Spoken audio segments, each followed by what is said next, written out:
तो ये बच्चों आज हम देखने वाले हैं पास्ट टेंस का चौथा प्रकार, जो होता है पास्ट परफेक्ट कंटीन्यूअस टेंस। इसकी पहचान क्या होती है? इसकी पहचान क्या होती है? वाक्यों में इस काल की क्रिया के अंत में, ठीक है, इस काल की क्रिया के अंत में क्या होता है?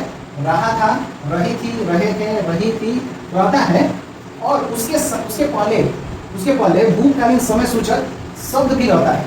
अगर भूतकालीन समय सूचक शब्द भी रहता है तब वो वाक्य का पहचान किसमें होता है? पास्ट परफेक्ट कंटीन्यूअस में होता है। जैसे कि एक उदाहरण के तौर पे हम यहाँ पे देख सकते हैं, वह 2005 ईस्वी से काम कर रहा था।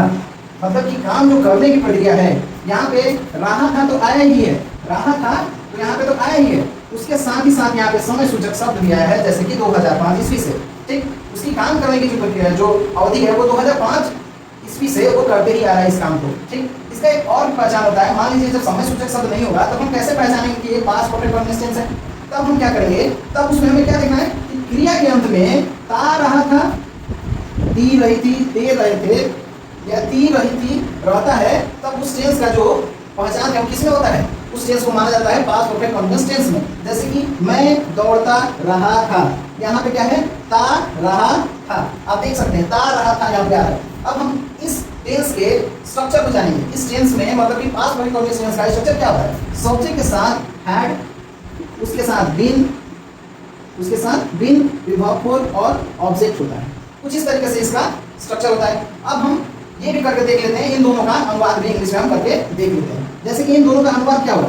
ठीक, देखते हैं। आई हैड बीन रनिंग, मैं दौड़ता रहा था। ठीक, वो 2005 ईस्वी से काम को कर रहा था, 2005 ईस्वी से। ठीक, अब इसमें क्या होता है कि अब हम समय सूचक शब्द है तो सिंस और फॉर का भी प्रयोग करना एकदम अनिवार्य हो जाता है, क्योंकि पॉइंट ऑफ टाइम और पीरियड ऑफ टाइम के लिए हम सिंस और फॉर का प्रयोग करते हैं। तो यहाँ पे 2005 है, ये पॉइंट ऑफ टाइम है, तो इसको हम क्या करेंगे? सिंस का प्रयोग करेंगे। अब वो क्या होता है? He had been working since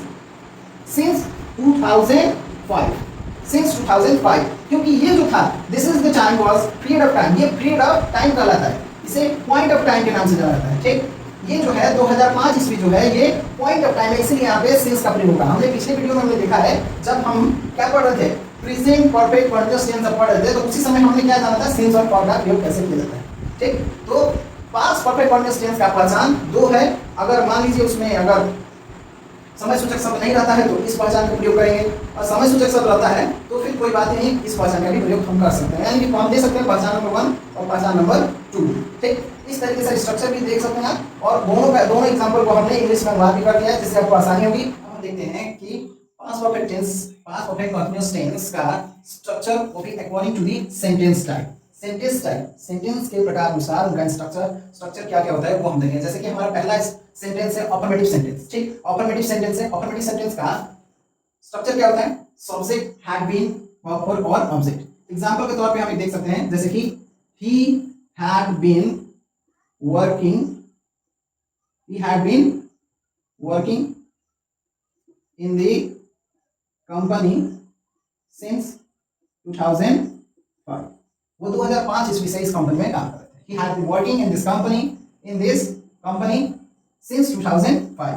ये अफर्मेटिव सेंटेंस का एग्जांपल है। अब देखेंगे नेगेटिव सेंटेंस का स्ट्रक्चर। देखेंगे पहले उसका सब्जेक्ट हैड और बीन, दोनों के बीच में लगता है नॉट। दोनों के बीच में क्या लगता है? नॉट को लगाते हैं। ठीक, नॉट, उसके बाद बीन, वर्ब और ऑब्जेक्ट लगाते हैं। ठीक, अब इनका एग्जांपल क्या होगा? जैसे कि he had not been working in this company since 2005। कुछ इस तरीके से इसका एग्जांपल है। ठीक, अब देखते हैं इंट्रोगेटिव सेंटेंस का स्ट्रक्चर क्या होता है। यहाँ पे इंट्रोगेटिव सेंटेंस का स्ट्रक्चर होता है हैड, सब्जेक्ट, नेगेटिव है, सेंटेंस अगर नेगेटिव है तो नॉट लगाएंगे, नहीं तो नहीं लगाएंगे। ठीक, अब यहाँ पे बीन का प्रयोग करेंगे, फिर वर्ब फॉर, ऑब्जेक्ट, और यहाँ पे क्वेश्चन मार्क देना हमें नहीं भूलना है, क्वेश्चन मार्क जरूर देना है।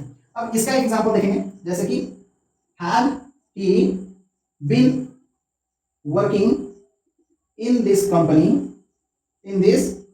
company since 2005। had been working in this company since 2005। तो ये हमारा इंट्रोगेटिव सेंटेंस का एग्जांपल है। अब देखेंगे WH वर्ड का।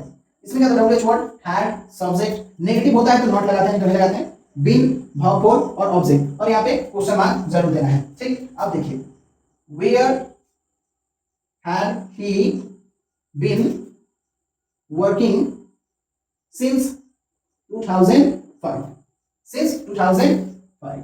ठीक, सिंस 2005 कुछ इस तरीके से हमारा वर्बेज वर्ड का एग्जांपल होगा।